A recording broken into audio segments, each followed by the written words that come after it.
सर्व पुरावे घेऊन नामदेव शास्त्रींना भेटणार असं धनंजय देशमुख यांनी या दरम्यान प्रतिक्रिया दिलेली आहे।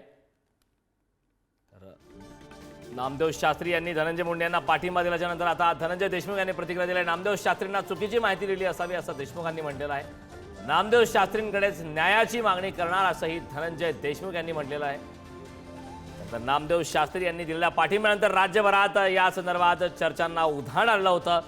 या संदर्भात जितेंद्र आव्हाड यांनी देखील खंत व्यक्त केली, मात्र त्या संदर्भातले पुरावे घेऊन शास्त्रींकडे जाणार असं धनंजय देशमुखांनी म्हटलं।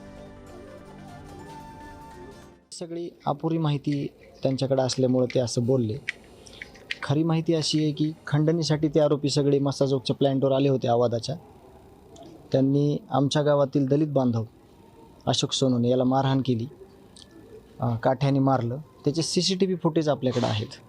हा पुरावा आपण त्यांना दाखवायला घेऊन जाणार आहोत।